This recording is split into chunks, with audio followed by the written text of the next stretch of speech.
சீதோபனிஷத்தில் நாம் 3வது மந்திரத்தில் இருக்கிறோம். இதில் இதுக்கு முன்னாடி என்ன பார்த்தோம் அப்படின்னு சொன்னால், பகவான் கடவுள் பிரம்மம், நிர்குண பிரம்மம் சிருஷ்டின்னு ஆரம்பிக்கும் பொழுது அவர் நிர்குணம்னு சொல்கிறோம், சகுனம்னு அவர் இருக்கிறார். குணங்களோடு கூடியவராக இருக்கிறார். குணங்களுடைய தேவை இல்லாமல், குணரீதியாக இல்லாமல் நிர்குணமாக அவர் இருக்கிறார். அவர் ஒன்றும் படைக்கலை, அமைதியாக இருக்கிறார், சிவமாக இருக்கிறார். நீங்களும் சில சமயம் தூக்கத்தில் கடவுள் மாதிரி தான் இருக்கிறீங்க. எந்த விதமான செயலிலும் ஈடுபடலை, எதை மாதிரி எண்ணங்களும் இல்லாமல் இருக்கிறீங்க. அந்த தூக்க நிலை உங்களுக்கு உணர்ந்திருக்கீங்கள கண்ணன், அப்போ நீங்கள் கடவுள் தான். உங்களால் யாருக்கும் தொந்தரவு வருதா தூக்கம் பண்ணமா? கொரட்டை விட்டால் தான். ஆனால் உங்களுக்கு எந்த விதமான சிருஷ்டி நீங்கள் செய்யலை, ஃபுல்லாக லயத்தில் இருக்கிறீங்க. லயம்னு பேர், அந்த லயம் ஆயிட்டோம். அப்போ பிரளயத்தில் இந்த கடவுள் எப்படி இருப்பார்? நிர்குணமாக இருக்கிறார். சிருஷ்டி வந்தால் தானே அவர் சகுனமாயிடுறார். அது என்ன சகுனம் நிர்குணம் அப்படின்னா? குணத்தோடு இருந்தால் சகுனம், குணம் இல்லாமல் இருந்தால் நிர்குணம். அப்போது ஒரு உணவுப் பொருள் எடுத்தால் கூட அதில் 6-5 குணங்கள் இருக்கலாம். புளிப்பு சாப்பிடணும் இல்லை. குணங்கிறது குணத்துக்கு பேர். குணத்தோடு இருந்தால் சகுனம், குணம் இல்லாமல் தான் நிர்குணம். அப்போ சட்டை போட்டுக்கிட்டு இருக்கிறாரு, சட்டை போடல. சட்டை அப்படின்னு சொன்னோம்னா அர்த்தம் சட்டை போடவர், சட்டை போடாதவர் அப்படின்னு சொன்னோம். இப்போ சகுனம் சட்டை போட்டவர், நிர்குணம் சட்டை போடாத நிர்வாணம். அப்போ நிர்வாணமாக அவர் இருக்கிறார். அப்போ சட்டையை எடுத்து போட்டுக்கிறார். அப்போ சட்டை இன்னொரு பொருளாக எடுத்து மாட்டுற மாதிரின்னா இல்லை, அவர்கிட்டே இருக்குது. அந்த குணம் வெளிப்படாமல் இருக்குது. வெளிப்படாமல் இருக்கின்ற நிலையில் நிர்குணம்ங்கிறோம். எப்பவுமே ஒரு குணத்தோடு தான் இருக்கிறார். நிர்குணத்தில் என்ன? வெளிப்படாமல் இருக்கிறார். சகுனத்தில் வெளிப்படுத்துகிறார். இப்போ அவரை நிர்குணம்னு சொல்லாமல் சகுனம்னு சொல்லாமல் அவருடைய தன்மையை நிர்குணம் தான் சொல்லணும். ஏன்னா இந்த குணம் இல்லாவிட்டாலும் அவர் இருப்பார். நிர்குணமாக இருந்தால் தான் அவர் இருக்க முடியுன்ற. எதுக்காக இந்த குணம் சகுனம் நிர்குணங்கிற வார்த்தையை சொல்கிறோம்? நம்மள ஜீவர்களாக இருந்து முக்தி அடையாமல் அவித்யா ரூபத்தில் இருக்கிறதுனால இறைவனை நாம் சகுன நிர்குணமாக தான் நம்ம பேச வேண்டியிருக்கு. ஒருவேளை நம்ம விதேக முக்தி அடைந்து பிரம்மம் ஆயிட்டோம்னா நம்மளை நிர்குணம் சகுனம்னு சொல்லிக்குவோமா? பிரம்மம் தன்னை நிர்குணம் சகுனம்னு சொல்லுமா? யாருக்கிட்ட போய் சொல்லும் அது? இங்கே பாரு, நான் சகுனம் ஆகிட்டேன், இப்போ நிர்குணம் ஆகிட்டேன் அப்படின்னு. அந்த 2 நிலை இருக்கிறது அதுக்கு தெரியாது. தண்ணியில் அது தோன்றி மறைவது அது அனுமதிக்குது, அவ்வளவுதான். அதனால் அது அனுமதி மாற்றம். அந்த கடவுளுக்கு நிர்குணமாக சிருஷ்டி எதுவும் இல்லாமல் இந்த பிரபஞ்சமே அவர்கிட்ட லயமாகி அவ்யக்தமாக இருக்கின்ற நிலை. அந்த அவ்யக்தமாக இருக்கின்ற நிலைக்கு மூல பிரகிருதி அப்படின்னு பேர். இந்த மூல பிரகிருதி ஒன்றும் செய்யறதில்லை. பகவான்கிட்ட அப்படியே அமைதியாக வெளிப்படாமல் இருக்கிறது. இப்போ பகவான் சிருஷ்டியை செய்யணும் அப்படின்னு அவருக்கு தோணுது. ஏன் தோணுதுலாம் நம்ம கேட்கக்கூடாது. அப்படி ஒன்று இருந்தால் தானே. நம்ம தான் அஜாதிவாதத்தில் சிருஷ்டியே இல்லைன்னு சொல்கிறவங்க. இப்போதைக்கு அவருக்கு தோணுது அப்படின்னு நம்ம வச்சுக்குவோம். அது அத்தியாரோபமான ஒரு வச்சனம், அப்படி சொல்கிறோம். அப்போது தன் குணத்தை வெளிப்படுத்துகிறார். ஒருத்தன் அமைதியாக இருக்கிறான், அவனை சீண்டாதான் அவன் குணத்தை வெளிப்படுத்திடுவான் அப்படின்னு சொல்கிறோம். அப்போ ஒரு தூண்டுதல் இருந்ததுன்னா அவர் குணத்தை வெளிப்படுத்துகிறார் இல்லையா? அவருக்கு வெளி தூண்டுதலே இல்லை, அவர் உள் தூண்டுதல் தான். தானே நினைக்கிறார். அந்த நினைக்கிறத தான் நமக்கு தத் ஐக்ஷத அப்படின்ற ஒரு வார்த்தையை நம்ம கேள்விப்படுறோம், ஸ்ருதியிலேருந்து கேட்குறோம். அவர் அந்த வெளிப்படுத்தணும் அப்படின்னு ஒரு ஆசைப்பட்டார். ச காமயத்தை, அவர் ஆசைப்பட்டார். பகுஷ்யாம் பிரஜாயேதி, நான் பன்மையாகவும் என்னையே பிறப்பிக்கிறதாகவும் இருக்க வேண்டும் அப்படின்னு சொல்லுது. அப்போ அஸ்ருஜதக, தன்னிடமிருந்து குணங்களை வெளிப்படுத்தினார். வெளிப்படுத்தினார் மட்டும் இல்லை, அபவத்து, அவ்வாறு ஆகிவிட்டார். உலகத்தை வெளிப்படுத்தினான்னு சொன்னதில்லை, உலகமாக ஆகிவிட்டார். அஸ்ருஜதக அபவத்து அப்படின்னு தான் சொல்லுது உபநிஷத். எங்கேயும் குழப்பத்துக்கு வரக்கூடாதுன்னு தெளிவாக அதை சொல்லியிருக்கு. இப்போ நம்ம இந்த பகவான் தான் மாத்திரமாக இருக்கிறவர், கேவல ஞானமாக இருக்கிறவர், பாரமார்த்திகமாக இருக்கிறவர், பாரமார்த்திக சத்தாவில் இருக்கிறவர். இப்போ விவகாரத்துக்கு வரார். விவகாரத்துக்கு வந்தார்னா விஞ்ஞானம்னு சொல்கிறோம். அவர் தான் மாத்திரமாக இருக்கிறது கேவல ஞானமாக இருந்தார். இப்போ விஞ்ஞானியாக அவர் மாறுறார். அந்த விஞ்ஞானத்துக்கு விசேஷங்களெல்லாம் இருக்கணும் இல்லை, அப்போ தானே விஞ்ஞானம். அந்த விசேஷங்கள் தான் குணங்கள். குணங்களாக இந்த ஞானம் வைக்கும்போது அது விஞ்ஞானம்னு சொல்கிறோம். அதுக்கு ஒரு பேர், அது மூல பிரகிருதி. அந்த மூல பிரகிருதி இப்போ வெளிப்பட ஆரம்பிக்குது. அதில் 3 குணங்கள் இருக்கின்றன. சத்துவ குணம், ரஜோகுணம், தமோகுணம். இதையை நாம் ஞானசக்தி, கிரியாசக்தி, இச்சாசக்தி அப்படின்னு 3ஆக பிரிக்கிறோம். சத்துவ குணத்தை நம்ம என்னன்னு சொல்லணும்? எந்த சக்தி? ஞானசக்தி. ரஜோகுணம் செயல் இல்லையா, இயக்கம் இல்லையா, அது கிரியாசக்தி, கிரியை. அப்புறம் இச்சாசக்தி நம்முடைய தமோகுணம் அப்படின்னு சொல்லணும். அது ஸ்தூலத்தை, இச்சையினாலே போகத்துக்கு வந்துடுது. போகம் வரணுன்னா ஒரு ஸ்தூல பொருள் இருக்கணும். நீ மட்டும் இருந்தீங்கன்னா நீங்கள் போக்தாவாக மட்டும் இருந்து ஒரு பிரயோஜனம் இல்லை. அது வெறும் இச்சா சக்தி தான். அப்போ இச்சாசக்தி எப்போவுமே டிபெண்ட்ஸ் அப்பான் வெளியே ஒரு ஸ்தூலம் இருந்தால் தான் அதை விஷயத்தை அது கிரகிக்க முடியும். அதே போல் ஞானசக்திக்கும் வெளியே ஒரு ஸ்தூலம் இருந்தால் தான் அறியும். அதே போல் கிரியாவுக்கு வெளியே ஒரு ஸ்தூலம் இருந்தால் தான் அது ஆட்டி படைக்கும். இப்போ நமக்கு ஒரு ஸ்தூல சரீரமும் தேவைப்படுது. இப்போ சூக்ஷ்மமாக 3 மேனிஃபெஸ்டேஷனை பார்த்தோம். ஞானம், கிரியா, அப்புறம் ஈச்சா. இந்த 3 சக்திகளை சத்துவம், ரஜஸ், தமஸ் என்று நாம் பிரித்து கொள்ளலாம். இது 3ம் சேர்ந்தது மூல பிரகிருதி. இவங்களை மகாலட்சுமி அப்படின்னு பேர் வச்சுது. இதுதான் போன கிளாஸை நம்ம பார்த்தோம். பகவான் மகாலட்சுமியோடு வெளிப்படாமல் தன்னில் வைத்து கொண்டிருக்கிறார். அப்படிப்பட்ட ஒரு பகவானை, நாராயணனை நம்ம நிர்குணம் அப்படின்னு சொல்கிறோம். அப்புறம் ஒரு சிருஷ்டி ஆரம்பிக்கும் போது மகாலட்சுமியோடு அவர் கலக்கிறார். இது வரைக்கும் அவர் அமைதியாக இருக்கிறார். மகாலட்சுமியை எழுப்பி நாம் 2 பேரும் சிருஷ்டியை செய்வோம் அப்படின்னு தன்னுடைய பாரமார்த்திக நிலையிலேருந்து மகாலட்சுமி இருக்கக்கூடிய விவகார நிலைக்குள்ளே அவர் இறங்குறார். இது வரைக்கும் நம்ம பார்த்தோம். இப்போ மகாலட்சுமி 3 சக்தியாக தன்னை பிரித்து கொள்கிறாள். சத்துவ, ரஜசு, தமசு. இதை நாம் வேதாந்தத்தில் எப்படி புரிஞ்சுக்கிறோம்? சத்துவ வெளிப்பாட்டிலே மகாலட்சுமியுடைய சத்துவ நிலையிலே நாராயணன் கலந்திருக்கும் பொழுது, அல்லது நிர்குண பிரம்மம் தன்னிடம் இருக்கின்ற சத்துவ குணத்தோடு வெளிப்படும் பொழுது அவரை பரமேஸ்வரன் அப்படின்னு சொல்கிறோம். சிருஷ்டிகர்த்தா அப்படின்னு நம்ம சொல்கிறோம். சிருஷ்டிக்கு ஆரம்ப நிலையில் அவர் இருக்கிறார் சத்துவத்தோட. சர்வஜன் அப்படின்னு சொல்கிறோம். அந்த சத்துவத்துக்கு மாயா அப்படின்னு பேர். இப்போ மாயாவில் கலந்த, மாயாவாக இருக்கின்ற, மாயா குணத்தை வெளிப்படுத்துகின்ற அந்த பிரம்மம், அவர் ஈஸ்வரன் அப்படின்னு சொல்கிறோம். இப்போ அந்த மூலப்பிரகிருதியிலேயே ரஜோகுணமும் இருக்குதுன்னு சொல்ல இல்லையா, கிரியாசக்தியும் இருக்குது இல்லையா. அந்த கிரியாசக்தி ரூபமாக அவர் வரும்போது அதுக்கு நம்ம அவித்யான்னு பேர் வைக்கிறோம். அதுக்கு மாயான்னு பேர் வச்சோம் சத்துவத்துக்கு. இதுக்கு அவித்யான்னு பேர் வைக்கிறோம். அவித்யா அப்படின்றது எப்பவுமே தெளிந்த இந்த சைதன்யத்தில் ஒரு சலனம் வந்துடுச்சுன்னா அந்த சைதன்யம் நமக்கு தெளிவாக தெரியாது. கனவு எப்படி நம்ம தெளிவில்லாமல் இருக்குதோ அது பாரு தெளிவு இருக்கும். அப்போ அதை தெளிவுபடுத்துறதுக்கு நம்ம முயற்சி பண்ணுறோம் பாருங்க, அதுதான் அறிவுங்கிறோம். இப்போ தெளிவில்லாமல் நிற்கிறது அவித்யா. சரியாக தெரிய மாட்டேங்குதே, நல்லா கொஞ்சம் பாருங்கள், நல்லா ஊற்று பார்க்குறோங்கிற முயற்சி வருது பற்றியா, அதைத்தான் நம்ம ஜீவத்துவங்கிறோம். ஜீவனாக அவித்யாவாக இருக்கிறதுனால தான் அறிவதுக்கு துடுக்கிறான். அவன் ஞானம் மட்டுமா இருக்கிறான். ஆனால் அதில் ஒரு கலங்கம் வருது, மலின சத்துவம் இருக்கிறது, அதில் அசைவு இருக்கிறது, தெளிவின்மை இருக்கிறது. பகவான் அப்படி தான் சொல்கிறார், காமம் 3 நிலையில் இருக்கும்ன்ட்டு. கரு மாதிரி குழந்தை தாய் வயிற்றில் இருக்கலாம், புகை மாதிரி இருக்கலாம், கண்ணாடியில் அழுக்கு மாதிரி இருக்கலான்ட்டு பகவத்கீதையில் சொல்கிறார்.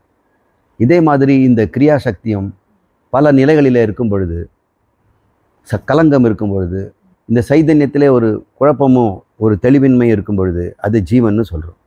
அதே பிரம்மத்துக்கு அது ஜீவாத்மா. அப்போ குழப்பமாக இருக்கிறவன் என்ன பண்ணுவான்? குழப்பம் தெளிவை தானே பார்ப்பான். நான் தெளிவுன்னு தெரிஞ்சிருந்தால் பிரச்சனை இல்லை. நான் இப்போ தெளிவில்லாமல் இருக்கிறேன்னு அவனே முடிவு கட்டிட்டான். அப்போ அவித்யாவில் கலந்த பிரம்மம் இப்போ ஜீவனாக இருக்குது. சத்துவத்தில் மாயாவில் கலந்த பிரம்மம் அவனே பரமேஸ்வரனாக இருக்குது. சர்வ சக்தியும் சர்வ வியாபகமும் சர்வ ஞானமும் உடையவனாக இருக்கிறான், சர்வஜனாக இருக்கிறான். அவனே அவித்யாவில் கலக்கும்போது அல்ப ஞானமும் அல்ப சக்தியும் அல்ப வியாபகமாகவும் அந்த குழப்பம் அளவு தான் அவன் இருக்கிறான். அதை தான் காரண சரீரம்னு சொல்கிறோம். அது ஒரு தூக்க நிலை, அவ்வளவு தான். மறுபடியும் அது சரீரம் கொடுத்தவொன்னே அவனுக்கு விழிப்பெல்லாம் வருது, நம்ம பார்ப்போம். இவ்வாறு இந்த 3 சக்திகளையும் 3 குணங்களாகவும் பார்த்து குணரீதியாக இருக்கக்கூடிய சகுனமாகவும் கல்யாண ரூபமாகவும் மகாலட்சுமியின் கூடியவனாகவும் நாராயணனை எப்பவும் நம்ம தரிசனம் பண்ணிக்கிட்டு இருக்கிறோம். வெறும் ஸ்ரீமன் நாராயணன் நம்ம யாரை கோயிலை வச்சு நம்ம பார்க்குறது எப்பவுமே தாயாரோட தான் இருக்கணும். தாயார் சன்னியில் தான் எங்கே நம்ம பார்க்குறோம் இருக்குதுங்களா? அவர் குழந்தை நிர்குண பிரம்மமாக இருக்கிறார். அவர் கையில் தாமரை வச்சிருக்கிறாரு. இப்போ நாம் இன்றைக்கு என்ன பார்க்க போகிறோம்? இந்த 3 குணங்களையும் 3 சக்திகளையும் பார்க்குறோம். சா தேவி திரிவிதா பவதி சக்தி ஆசனே இச்சாசக்தி கிரியாசக்தி சாக்ஷாத் சக்திரிதி சக்திரிதி இச்சாசக்தி त्रिविधा भवति श्री भूमि नीलात्मिका भद्ररूपिणी प्रभावरूपिणी सोमसूर्य अग्निरूपा भवति सोमात्मिका औषधीनां प्रभवति सूर्यादि सकलभुवन प्रकाशिनी कालरूपा भवति अग्निरूपा अन्नपानादि प्राणिनां शुक्त तृष्णात्मिका देवानां मुखरूपा वनौ औषधीनां शीतोष्णरूपा काष्ठेषु अंदर बहिश्च நித்யா அனித்ய ரூபா பவதி. இவ்வாறு 3வது மந்திரம் இருக்கிறது. இதில் ஒவ்வொரு சொல்லையும் நம்ம பார்ப்போம். சா தேவி திரிவிதா பவதி. இந்த மகாலட்சுமி 3ஆக இருக்கிறாள். சா தேவி முதல் மந்திரத்தில் சொன்னதில் சா அப்படிங்கிறோம். அவன் அந்த தேவி திரிவிதா பவதி. சக்தியாசனே சக்தியுடன் கூடியவளாக, ஆசனேனா அதில் சக்தியில் இருந்தவளாக, இச்சாசக்திகி கிரியாசக்திகி ஞான சக்திக்கு சாக்ஷாத் சக்திரிதி அப்படின்னு சொல்கிறார். சாட்சி ரூபமானதை சாட்சி எப்படி அறியோடு தானே இருக்கணும். இப்போ தனக்குத்தானே சாட்சியாக இருக்கிறது ஸ்வசாட்சி, செல்ஃப் எவிடென்ட். அந்த சாட்சி ரீதியாக இருக்கிறார். இப்போ 3 குணங்கள். சாட்சி சக்திங்கிறத ஞான சக்தி என்றோம், கிரியாசக்திங்கிறத கிரியாசக்தின்னு சொல்லி, இச்சாசக்தியை இச்சாசக்தின்னு சொல்கிறோம். இச்சாசக்தி தான் தமோ குணம், கிரியாசக்தி தான் ரஜோகுணம், சாட்சி ரூபம்ங்கிறது சத்துவம் அப்படின்னு 3 குணங்களாக இப்போது மகாலட்சுமி இருக்கிறாள். அந்த இச்சாசக்தியும் இப்போ ஒரு சக்தி எடுத்துக்கிட்டார். இந்த உபனிஷத்து ஒரு சக்தி எடுத்துக்கிச்சு, மகாலட்சுமி ஒரு சக்தி. இச்சாசக்தி திரிவிதா பவதி, அதுவும் 3 விதமாக இருக்கிறது. இச்சாசக்தியே 3 விதமாக இருக்குதான். அது என்ன? ஸ்ரீ சக்தி, பூமி சக்தி, நீளாத்மிகா அப்படின்னு ஸ்ரீ பூமி நீளாத்மிகா அப்படின்னு 3ஆக அவள் ஆகிறாள். அந்த 3 பேரை என்னென்ன பண்ண போகிறாங்க அப்படின்னு பார்க்குறோம்.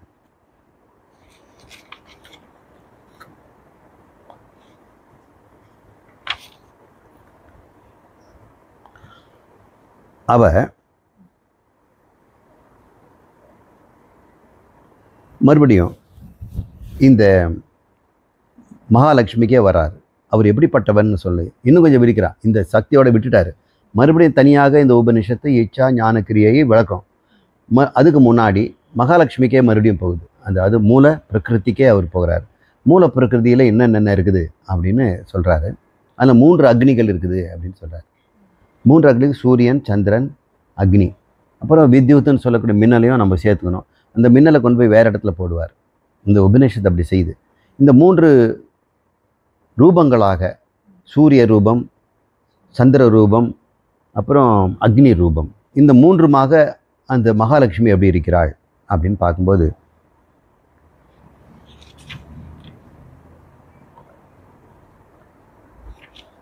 பத்ர ரூபினி, மங்கள ரூபியாக இருக்கிறாள்.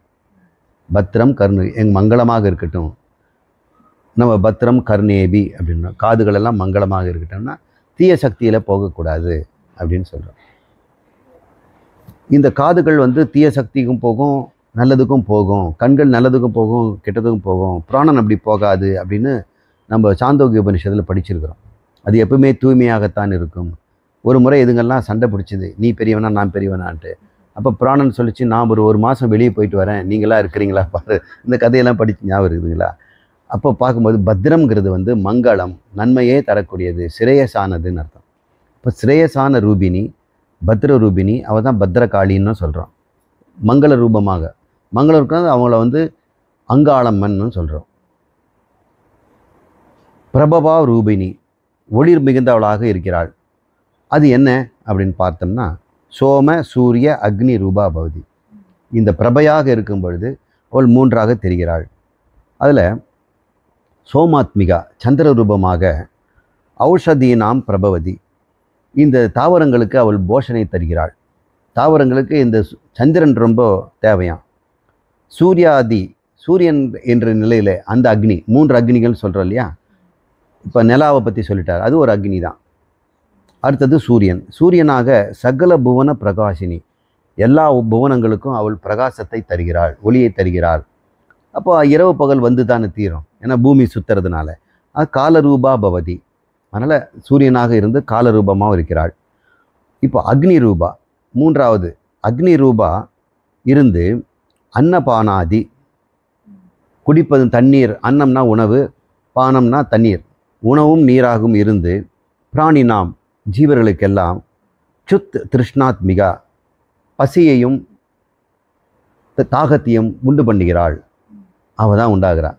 அன்னமாக இருந்து கொண்டும் தண்ணீராகவும் இருந்து கொண்டும் பிராணிகளுக்கிட்ட அவள் பசியும் தண்ணீர் தாகமுமாக இருந்து கொண்டிருக்கிறாள். அவள் பூர்ணம் செய்வாள். அப்போ அக்னி நம்மக்கிட்ட இருக்குது இல்லையா, அதை நம்ம ஜாடார் அக்னி அப்படின்னு சொல்கிறோம். அந்த அக்னியை வயிற்றில் இருந்து கொண்டு அன்னபானாதிகளை ஜீரணம் பண்ணுது. நயதி அப்படின்னு சொல்லி கூட படிச்சிருக்கோம். நயதின்னா அது இழுத்து செல்லும் அப்படின்னு சொல்கிறார். இந்த தைத்திரிய உபநிஷத்தில் அக்னி தான் நீர், நீர் தான் நிலம் அப்படின்னு அது வந்து நிரூபிக்கிறதுக்கு முயற்சி பண்ணும். அப்படிலாம் சொல்லும். அதை நியந்தா நயதி அப்படின்னு சொல்லும். அக்னி தான் வந்து இந்த நீரை வந்து எடுத்துக்கிட்டு போகுது, நம்ம குடித்த நீரை அப்படிலாம் சொல்லி. அக்னி தான் மறுபடியும் நீரை உண்டு பண்ணுது, உடம்புல வந்து வியர்வையாக அப்படின்லாம் நிறைய ஆர்குமெண்ட்லாம் அது சொல்லி 3ம் ஒன்று தான் அப்படின்னு அது நிரூபிக்கும். அது தைத்திரிய உபநிஷத்தில் பார்க்குறோம். அப்புறம் இது சாந்தோக்கிய உபநிஷத்துலையும் இந்த 3 விதமான பூதங்களை உண்டு பண்ணும்போதும் அது சொல்லும். திரிவீகரணம்னு அதுதான் சொல்லும். அக்னி ரூபா அன்னபானாதி பிராணினாம் சுத் திருஷ்ணாத்மிகா, சுத்னா பசி, திருஷ்ணம்னா ஏக்கம் தாகம், அவ்வாறாக இருக்குது. ஆத்மிகானா அந்த வடிவத்தில் இருக்கிறது. அவளே தேவானாம் தெய்வங்களுக்கு முகரூபம், அவனுடைய முகங்களாகவும் அந்த அக்னி தான் இருக்கிறது. இப்போ தேவங்களுக்கு அக்னி ரூபமும் இருக்கிறது அப்படின்னு நம்ம சொல்கிறார். இப்போ சூரியன் வந்து இரவு பகலை உண்டு பண்ணி எல்லா லோகத்துக்கும் வெளிச்சம் கொடுக்குறவன். நிலாக்கள் ஔஷதிகளுக்கு தாவரங்களுக்கு வந்து போஷிப்புகள். அது எப்படின்னு நமக்கு தெரியல. அக்னியாக இருந்து கொண்டு ஜீவர்களுக்கு பசி தாகத்தை கொடுக்கிறாள். இவ தான் வந்து தேவர்களுக்கு முகமாக இருக்கிறாள் அப்படின்னு அது சொல்லுது. ஆமாம், இப்போ அது வந்து பேச வேண்டாமே. முகரூபா அவளே வனத்தில் இருக்கிற ஔஷதீனாம் அப்படின்னு, வனவ் ஔஷதீனாம். சீத உஷ்ண ரூபா, அவளும் குளிரும் வெப்பமாக இருந்து எங்கே இருக்கிறா? காஷ்டேஷு, மரக்கட்டையில். அவளே வந்து பார்த்தா மரக்கட்டை குளிர்ச்சியாக இருக்கும், ஆனால் உள்ளுக்குள்ளே அக்னி அதுங்க மறைஞ்சிருக்கும். சீத உஷ்ண ரூபா காஷ்டேஷு அந்தர்பகிச்ச, உள்ளுக்குள்ளே குளிர்ச்சியாக மறைந்து கொண்டு வெளியே காட்டும்போது நெருப்பாகவே அவள் வெளிவருகிறாள். இரண்டுமே கட்டைக்குள்ளே இருக்கிறாள். அது மாதிரி நித்திய அநித்திய ரூபா பவதி, அவள் நித்தியமாகவும் அநித்தியமாகவும் அவள் இருக்கிறாள். பார்த்தானா கட்டையில் நித்தியமாக இருக்கிற மாதிரி தெரியுது, வெளி வந்துட்டால்னா அதோடு தோன்றி மறைஞ்சு போகின்ற அநித்திய ரூபாவும் இருக்கிறாள். இப்படின்னு இந்த மகாலட்சுமியினுடைய 3 அக்னிகளையும் சொல்லியா இருக்கிறார். அடுத்தது 4வது மந்திரம். 3 தேவிகளை சொன்னார் இச்சாசக்திக்கு. இச்சாசக்தியில் ஸ்ரீதேவி, இன்னொன்று பூதேவி, அப்புறம் நீலாதேவி. இவங்க 3 பேரும் என்ன செய்கிறாங்க? இதெல்லாமே மூலப்பிரகிருதியினுடைய விளக்கம்தான். பிரம்மத்தை பற்றி பேச்சுங்க இல்லை. ஸ்ரீதேவி த்ரிவிதம் ரூபம் கிருத்வா பகவத் சங்கல்ப அனுகுண்யேன லோக ரட்சணார்த்தம் ரூபம் தாரயதி. இப்போ முடிக்கலை, இந்த சென்டென்ஸ் மட்டும் பார்ப்போம். ஸ்ரீதேவி என்று சொல்லக்கூடிய இச்சா சக்தியினுடைய ஸ்ரீ அவள் என்ன செய்கிறாள்னா, அவள்கிட்டே 3 விதமாக இருக்கிறாளாம். ஸ்ரீதேவி த்ரிவிதம் ரூபம் கிருத்வா, 3 விதமான பிளவுகளாக எடுத்துக்கொண்டு பகவத் சங்கல்ப அனுகுண்யேன, பகவானுடைய சங்கல்பங்களை எல்லாம் செய்து கொடுக்குறவளாக இருக்கிறாள். இச்சாசக்தி தான் அப்படி. அவர் சங்கல்பம், இச்சாசக்தி அவர்கிட்ட இல்லைன்னா இந்த லோகத்தை எப்படி படைப்பார் அவர்? அந்த சக்தி தான் முதல்ல தூண்டுறா, ஏதாவது செய்யுங்கோ அப்படின்னு. அப்புறம் கிரியாசக்தி கொடுத்தா நான் பார்த்துக்கிறேன் அப்படின்னு. சத்துவ குணம்லாம் மற்றவங்கள உணர வைக்கிறதுக்கும் ரட்சணைக்கும் அது போகுது. இப்போ இந்த ஸ்ரீதேவி என்ன பண்ணுறா, பகவத்துக்கு சங்கல்ப ரூப அனுகுண்யமாக சங்கல்பங்களுக்கு துணை நின்று லோக ரட்சணார்த்தம், இந்த சிருஷ்டிகை காப்பாற்றும் பொருட்டு ஸ்ரீதேவி ரூபம் தாரயதி, ஒரு வடிவம் எடுத்துக்கொள்கிறாள். அவளை ஸ்ரீ என்றும் ஸ்ரீதி லக்ஷ்மீரிதி லக்ஷ்யமானா பவதீதி விஜ்ஞாயத்தே, அவதான் லக்ஷ்மி என்றும் ஸ்ரீ என்றும் அழைக்கப்படுகிறாள். இச்சாசக்தியை சொல்கிறோம். அடுத்தது பூதேவிக்கு வரோம். பூதேவி சாகர ஆரம்ப சப்த த்வீபா வசுந்தரா பூராதி சதுர்த்ததச புவனானாம் ஆதாரம் ஆதாயம் பிரணவாத்மிகா பவதி. இந்த பூதேவி என்ன பண்ணுறாள்னா, 14 லோகங்களுக்கும் சப்த சமுத்திரங்களுக்கும் அவதான் 7 சமுத்திரம், சப்த சாகரம், 7 சாகரங்களாக அவள் தான் இருக்கிறாள். த்வீபங்களாகவும் இருக்கிறாள். அங்கே இருக்கிற நிலத்திட்டுகளாகவும் அவள் தான் இருக்கிறாள். இந்த பூமியை தான் அவர் சொல்கிறார். நம்ம 5 கடல்னு சொல்கிறோம், 7 கடல்னு நம்ம சாஸ்திரம் சொல்லுது. எத்தனை பாருங்கள், இப்போ நம்ம இந்தியாக்கிட்டே 3 கடல் இருக்குது, அப்புறம் பசிபிக் கடல் இருக்குது, அட்லாண்டிக் கடல் இருக்குது. எத்தனை ஆச்சுங்க? 5. அப்புறம் வேறு ஆசிரியருக்கு அவங்க ஏதாவது கடல் சொல்லுவான்ல, 7 கடல்கள். அதில் இருக்க திட்டுக்கள் இதெல்லாம் த்வீபாங்கிறார். கடலாகவும் த்வீபங்களாகவும் வசுந்தரா போன்ற இந்த கற்பக விருட்சங்கள், சதுர்த்ததசன்னா 14 புவனங்களுக்கு ஆதாரமாகவும் அவள் பிரணவாத்மிகா பவதி, பிரணவஸ்வரூபம் ஓங்காரமாகவும் அவள் தான் இருக்கிறாள். அப்போ ஓங்காரமாக இருக்கும்போது பூதேவி தான் சொல்லணும். இப்போ பூதேவி நிலமகள் அப்படின்னு புரிஞ்சுக்கிறோம். இப்போது ஸ்ரீதேவி என்ன சொல்லணும், அவள் அறிவு ஸ்வரூபமாகவும் ஒளி ஸ்வரூபமாகவும் வெப்ப ஸ்வரூபமாகவும் நம்ம பார்க்குறோம். அப்போ கொஞ்சம் கிரியாசக்தி அவகிட்ட இருக்குது. இவகிட்ட கொஞ்சம் அசைவில்லாத பூதேவிகிட்ட ஒரு தாமசமும் நம்ம இருக்கிறத நம்ம பார்க்குறோம். ஒரு உறுதித்தன்மை அவகிட்ட இருக்கிறத பார்க்குறோம். நீலாதேவியை பார்ப்போம். இப்போ நீலாச்ச முக வித்தி உன்மாலினி சர்வ ஔஷதீனாம் சர்வ பிராணினாம் போஷணார்த்தம் ஸ்வரூபா பவதி. இந்த நீலாதேவியினுடைய தன்மைன்னா மின்னலுங்கிறாங்க. அவள் அக்னி, இன்னொருத்தி நிலம் நீர், இவன் மின்னல். எல்லாமே நம்ம பார்க்கின்ற இயற்கை சக்திகளை தான் சொல்லுது. மூலப்பிரகிருதியில் சிருஷ்டின்னு வந்துடுச்சுன்னா இச்சாசக்தி தான் இந்த சிருஷ்டிக்கே காரணம். எல்லாம் அதுதானே வந்து தமோகுணம். தமோகுணம் தானே சூலத்தை உண்டாக்கும். ரஜோகுணம் வந்து நம்முடைய அந்த கரணங்களை தானே உண்டு பண்ணுது. சத்துவகுணம் நம்முடைய அந்த கரணத்துடைய அறிவுக்கு காரணமாக இருக்குது. எல்லாமே மூலப்பிரகிருதியில் குணங்களை தான் இங்கே பேசுகிறாங்க. இப்போது இச்சாசக்தியில் இருக்கக்கூடிய சிருஷ்டிக்கு வேண்டிய ஸ்தூலீகரணத்தை பற்றி நம்ம பேசும் பொழுது இந்த நீலாதேவிங்கிறவ நமக்கு தெரியாத விஷயத்தெல்லாம் சொல்லுது. அவளுடைய தன்மை வந்து மின்னல். சர்வ ஔஷதீனாம் எல்லா தாவரங்களுக்கும், சர்வ பிராணினாம் எல்லா உயிரினங்களுக்கும் கூட போஷணார்த்தம் அவருடைய சக்தியை கொடுக்கும்படி எல்லா ரூபமும் அவள் எடுத்துக்கொள்கிறாள் அப்படின்னு அவர் சொல்கிறார். இப்போ மின்னலுங்கிற எல்லா ரூபமும் எடுத்துக்கொள்கிறார் அப்படின்னு.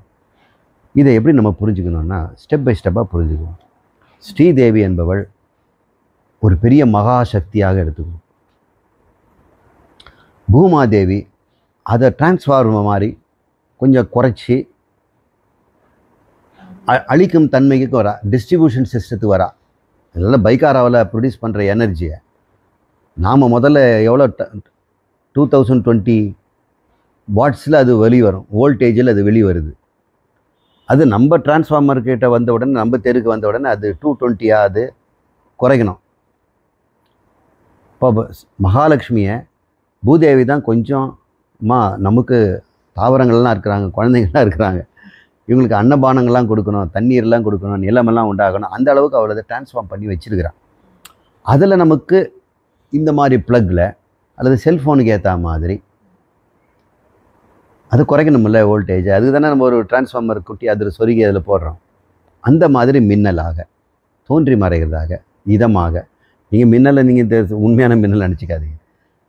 ஒரு மைக்ரோ லெவலில் இருக்கக்கூடிய எனர்ஜி, மைக்ரோ ப்ராஜெக்டாக இந்த நீலாதேவி இருக்கிறாள். இப்போ நம்மக்கிட்ட அந்த மகாலட்சுமி நீலாதேவியாக தான் சர்வ சரீரங்களிலும் சர்வ உடம்புகளையும் சின்ன சின்ன சக்திகளாக நம்மக்கிட்ட இருக்கிறாள். பூமி லெவலில் பெரிய மகாசக்தியாகவும் பிரபஞ்ச லெவலில் மகாலட்சுமியாகவும் நம்ம பார்க்கணும். மகாலட்சுமியை கிராவிட்டி மாதிரியும் பெரிய ஒரு சக்தி திரட்சியாக நம்ம பார்க்குறோம். அவள் 3 அக்னிகளாக வெளிப்படுறாள். தேவர்களுக்கு முகமாகவும் இருக்கிறாள். எல்லா ஜீவர்களுக்குள்ளும் இந்த கிரியாசக்தியாகவும் இருக்கிறாள். பிரபஞ்சத்துக்கு ஒளி தருகின்ற சூரியனாகவும் இருக்கிறார். அதில் பூமி அளவில் பார்க்கும்போது சமுத்திரங்களாக, நிலங்களாகவும், தாவரங்களாகவும் எல்லாமே இந்த நம்ம பூமாதேவி இருக்கிறார். அவள் கொஞ்சம் இதமாக அந்த சக்தியை வடிகொடிச்சு நமக்கு தரா. அதில் நீலாதேவி நம்முடைய எல்லா பிராணிகளுக்குள்ளும் கொஞ்சம் கொஞ்சம் மைக்ரோ லெவலில் அவங்களுடைய ப்ளக் பாயிண்ட்டுக்கு ஏற்ற மாதிரி இந்த பூமி தேவிக்கிட்டேருந்து, அவள் பூமி தேவி லக்ஷ்மிக்கிட்டேருந்து வாங்க, பூமி தேவிகிட்டேருந்து நமக்கு வாங்கி நமக்கு கொடுக்குறா நீலாதேவி அப்படின்ற மாதிரி நம்ம இதை புரிஞ்சுக்கணும். இது சொல்கிற விதத்தை நான் அப்படி தான் நான் பார்க்குறேன். நீங்களும் இது வந்து ஒத்துக்குவீங்கன்னு நினைக்கிறேன். நீலாச்ச வித்யுன் மாலினி. மாலினின்னா தாமரைன்னு அர்த்தம், மலர்னு அர்த்தம். வித்யுத்னா மின்னல். வித்யுன் மாலினின்னா அந்த வித்யுன் சக்தியை திரட்சியை மலர் போல தரக்கூடியவள். அவன் நீலாங்கிறோம். நீலாத்மாவும் மலர், நீலானாலே மலர் தான். அவள் கையில் மலர் தான் வச்சுருப்பா, 2 கையிலையும் பூ வச்சுருப்பா. மீதி பேரெலாம் எதாவது வச்சுருப்பாங்க, இவள் கையில் 2மே பூ தான். அந்த நீலாதேவி அவளை மாலினின்னு பேர் வச்சுருக்கிறாங்க. மலர் மாதிரி இதமாக குளிர்ச்சியாக இந்த சக்தியை நமக்கு அவங்கவுங்களுக்கு எவ்வளோ வீட்டுமோ, எறும்புக்கு அளவுக்கு கொடுக்குறா, யானைக்கு அளவு கொடுக்குறா, டைனாசாருக்கும் கொடுக்குறா, மனிதனுக்கும் கொடுக்குறா, எல்லாரும் கொடுக்குறா. சர்வ ஔஷதீனாம் எல்லா தாவரங்களுக்கும், சின்ன சின்ன புல்லுங்க, சின்ன சின்ன பாசிங்க, மகாவிருட்சங்கள், சர்வ பிராணினாம் மற்ற எல்லா மிருகங்களுக்கும் போஷானார்த்தம் அவங்களுக்கு இந்த சக்தியை ஊட்டும் விதமாக இதமாக அவள் சர்வ ரூபா பவதி எல்லா ரூபமும் அவள் எடுத்துக்கொள்கிறாள். நம்மக்கிட்ட இருக்கக்கூடிய எல்லா விதமான சக்தி ரூபங்களுமே நீலாதேவி என்று இந்த மந்திரம் அழகாக சொல்லியிருக்கு.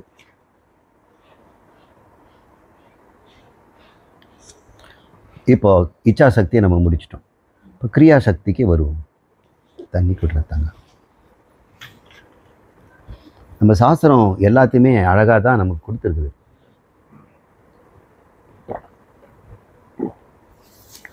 அதிகம் தொடாத உபநிஷத்துக்களாக இருக்குது. நமக்கே இது பெரிய ஆச்சரியமாக தான் இருக்குது. இந்த ஒவ்வொரு உபநிஷத்துமே ஒரு ரசனையை உண்டு பண்ணுது.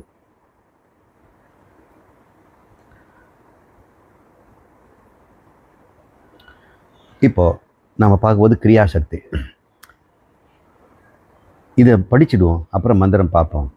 கிரியாசக்தி ஸ்வரூபம் ஹரியின் முகத்திலிருந்து நாதமாக, அந்த நாதத்திலிருந்து பிந்து, பிந்துவிலிருந்து ஓங்காரம், ஓங்காரத்திற்கு அப்பால் ராம வைகானச என்னும் மலை போன்ற சாஸ்திரம். இந்த வைகானசங்கிறது ஒரு சாஸ்திரம். அம்மலையின் கர்மஞான வடிவான பல பகுதிகள் உள்ளன. மலைன்னா நஞ்ச மலை நினச்சக்கூடாது, வேதம்னு எடுத்துக்கணும். அதில் கர்ம ஞான வடிவம், அதில் கர்மகாண்டமும் ஞானகாண்டமும் இருக்கிறது. அவற்றுள் முதன்மையானதும் எல்லா பொருள்களையும் விளக்குவதுமான சாஸ்திரம் திரையி எனும் வேதம். அதில் இந்த நமக்கு வடிகட்டி கொஞ்சம் 3 வேதங்களாக கொடுத்துருக்குறாங்க. வைகானச ரிஷியிடம் பூர்வத்தில் விஷ்ணுவின் வாக்கு தோன்றும் என்று பிரம்மா கூறினார். இந்த அளவுக்கு அது மொட்டையாக நின்று போச்சு. ஒருவேளை நம்ம இந்த புக்கில் ஒரு லிமிட் பண்ணியிருக்கிறாரோ அப்படின்னு நினைக்கிறேன். உண்மையான உபனிஷத்து இந்த பூர்ணமாக இருக்கிறதுல கொஞ்சம் இன்னும் விளக்கம் போகும். அண்ணா நமக்கு ரசம்ங்கிறதுனால கொஞ்சம் மட்டும் எடுத்து கொடுத்துருக்காரு, அதுவும் நமக்கு போதும் தான். கிரியாசக்தி ஸ்வரூபம் ஹரேர் முகான் நாதக தன்னாதாத் பிந்துஹு பிந்தோ ஓங்காரஹ ஓங்காராத் பரதோ ராம வைகானச பர்வதஹ தத் பர்வதே கர்ம ஞான மயீபிஹி பகுஷாகா பவந்தி த்ரயீமயம் சாஸ்திரம் ஆத்யம் சர்வார்த்த தர்சனம் வைகானச ருஷே பூர்வம் விஷ்ணோஹோ வாணி சமுத்பவேத். சமுத்பவேத்னு வருது, சமுத்பவேத் அப்படின்னு. இந்த கிரியாசக்தி ஸ்வரூபம் ஹரியின் முகத்திலிருந்து வருகிறது அப்படின்னு சொல்ல. ஹரின்னா பிரம்மம் தான், நாராயணன். நமக்கு எல்லாமே இப்போது வைஷ்ணவ சம்பிரதாயம் மாதிரி தான் இருக்குது. அதனால் அதே தொடர்ந்து அது சொல்லுது. இதனால தான் இந்த வைஷ்ணவங்களும் வருவதற்கும் இந்த மாதிரி உபனிஷத்துகள் வந்து தூண்டுகோலாக இருந்திருக்குது. மற்றதையும் காட்டிலும் அது இந்த ரிஷிகள், இந்த வைகானச ரிஷி அவர் இதை செய்து வச்சிட்டார். வைஷ்ணவத்துக்கு அவர் காரணமாக இருக்கலாம். வைகானச ரிஷி இது அதிகமாக போதிச்சு அது வந்தவங்களாம் வைஷ்ணவர்கள் சம்பிரதாயத்துக்கு வந்தவர்களாக இருக்கலாம். அவள் ஹரியினுடைய முகத்திலிருந்து, ஏன்னா இங்கே ஹரினும் நாராயணனும் ஒரு குறிப்பிட்ட தேவதைகளாகவும் ஸ்ரீ தேவி, பூதேவி, நீலாதேவியெல்லாம் சொல்வதனால நாம் அப்படி கருதலாம். ரொம்ப ருசியாக தான் இருக்குது. நம்ம எல்லாம் ஒரே பாரத தேசத்தில் இருக்க குழந்தைங்க. நம்ம ஒரு விதமாக நம்ம இந்த உபனிஷத்தையும் வேதத்தையும் ருசிக்கிறோம். இதில் நமக்குள்ள பாகுபாடு எதுவும் கிடையாது, உயர்வு தாழ்ச்சியும் கிடையாது. சைவம் வைஷ்ணவங்கிற வேறுபாடெல்லாம் ஒன்று தாங்கிறத இங்கே தான் நம்ம பார்க்குறோம். இந்த உபனிஷத்து இல்லைன்னா நமக்கு வந்து வைஷ்ணவத்தை நம்ம தனி மதமாக பார்க்க வேண்டி வரும். அது வேத மதம் தானே. இப்போது ஹரியினுடைய முகான் அதுலேருந்து நாத உண்டாகிறது, நாதம் அப்படின்னு ஒன்று உண்டாகிறது.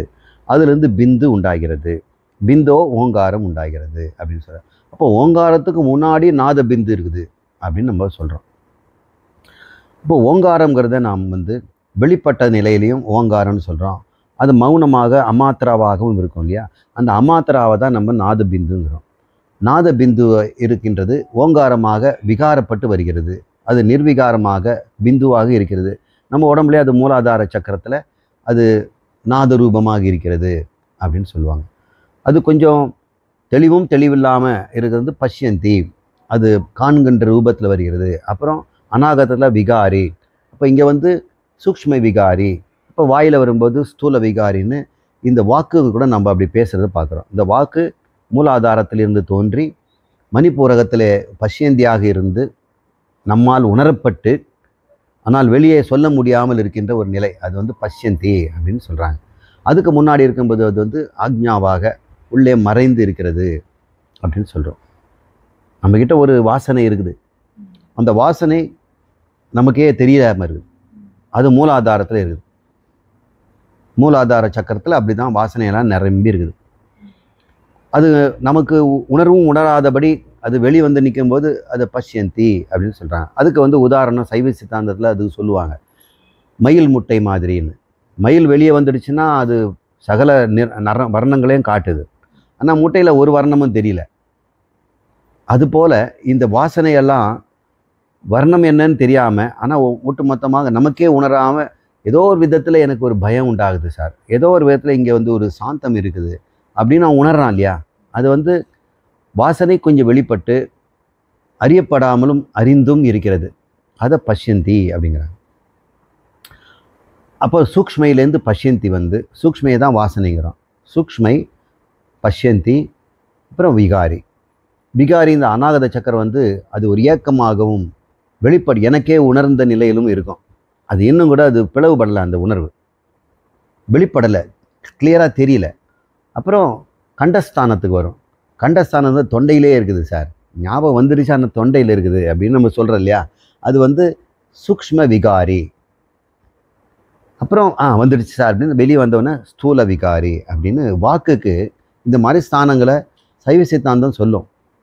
அது இப்போ எனக்கு சட்டுன்னு என்ன வந்துச்சு, சூக்ஷ்மை, பஷ்யந்தி, விகாரி, சூக்ஷ்ம விகாரி, ஸ்தூல விகாரி இப்படின்னு நம்முடைய பேச்சு எல்லாமே சூக்ஷ்மத்திலிருந்து தோன்றி வருது. இப்போ சூக்ஷ்மம் சொல்கிறோம் இல்லையா, அது நாதபிந்து அப்படின்னு சொல்கிறோம்.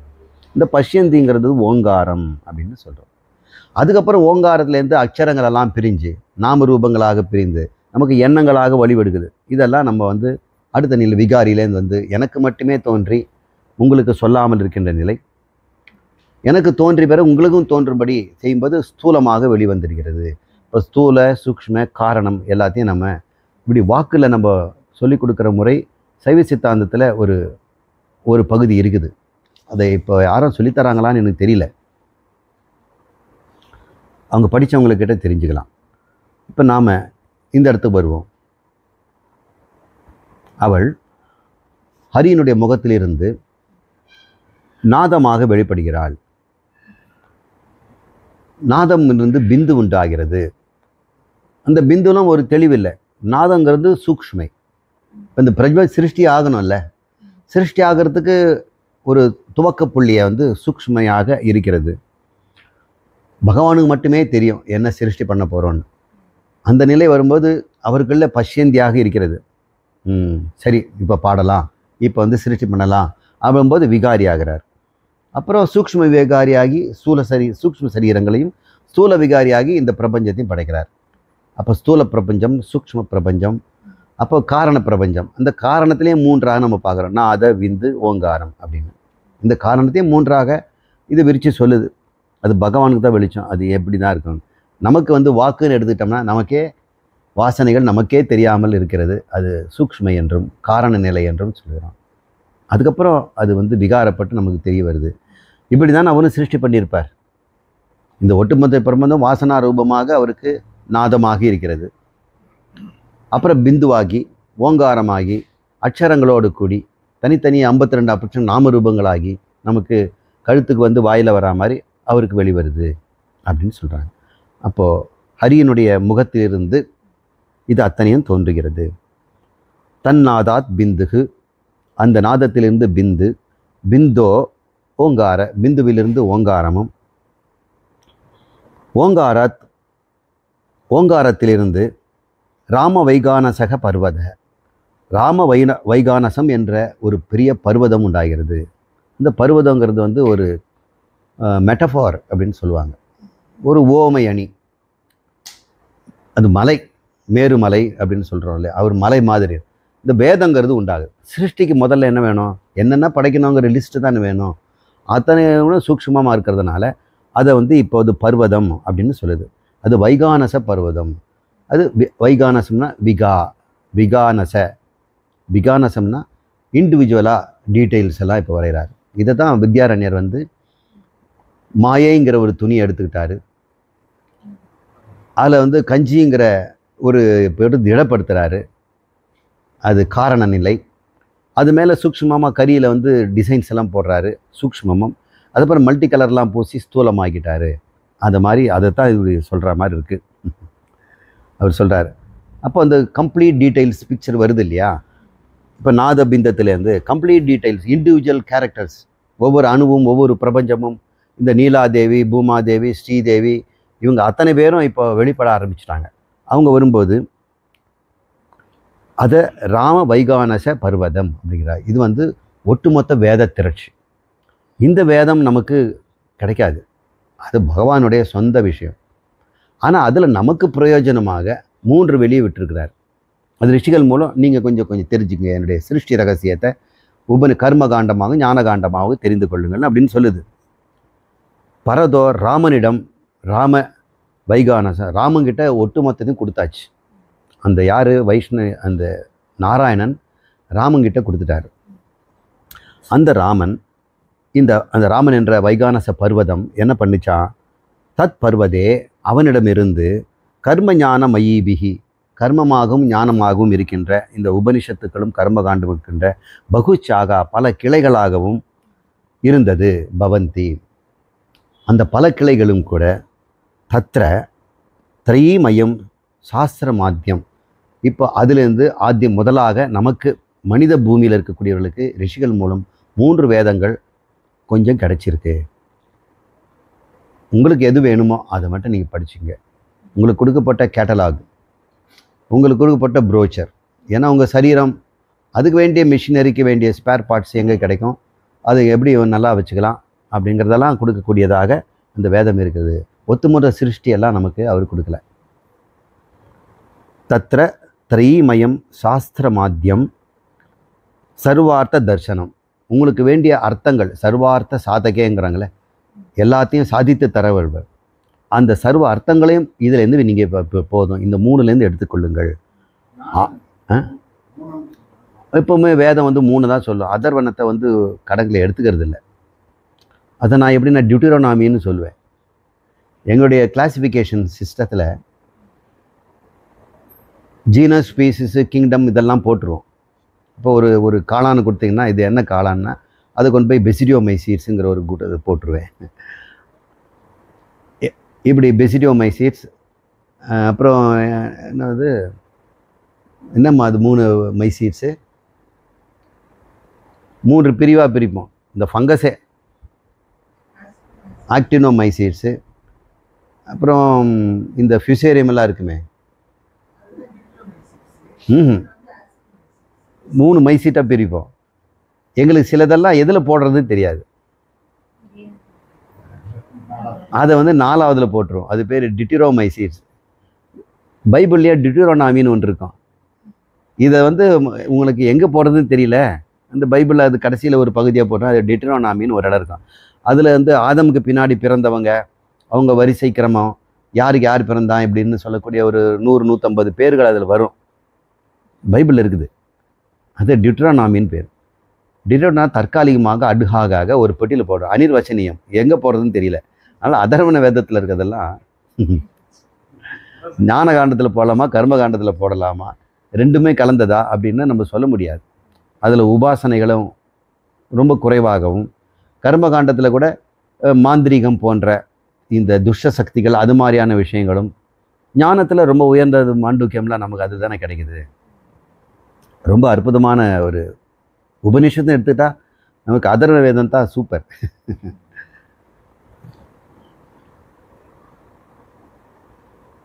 தத்ர திரைமயம் சாஸ்திரம் ஆத்தியம் முதலில், ஆத்தியம்னா முதல்ல, அப்புறம் 4ஆவதும் கொடுத்துருக்கிறாரு, அதையும் சொல்லுது. அது ஆத்தியம்னா முதலாக, திரைமயம் இந்த 3 மாத்திரம், சர்வார்த்த தரிசனம் இது போதும், உங்களுக்கு எல்லா அர்த்தங்களையும் நீங்கள் தரிசனம் பார்த்து கொள்ளலாம். இதை வைகானச ருசே பூர்வம், முதலில் வைகானச ருசி என்பவர் ராமர்கிட்டேருந்து, அது விஷ்ணுன்னு சொல்கிறார், விஷ்ணுவிடம் இருந்து வாணி சமுத்பவேத் ஞானமாக பெற்றார். வாணின்னா ஞானம், ஆகாஷவாணி அப்படின்னு சொல்கிறோம். அதில் தகவலெல்லாம் நமக்கு வர்றதுனால ஆகாயம் வாணின்னா தகவல் அப்படின்னு அர்த்தம். சரஸ்வதிக்கும் அறிவு சொரூபங்கிற வாணின்னு அப்படின்னு பேர் வச்சுருக்கிறோம். சரி, இது வரைக்கும் நம்ம 5 மந்திரங்கள் பார்த்துருக்குறோம். 6ஆவது மந்திரத்து அப்புறம் 7, 8 மந்திரம் இருக்குது. அடுத்த வகுப்பில் நம்ம மீதி மந்திரத்தை நம்ம பார்ப்போம்.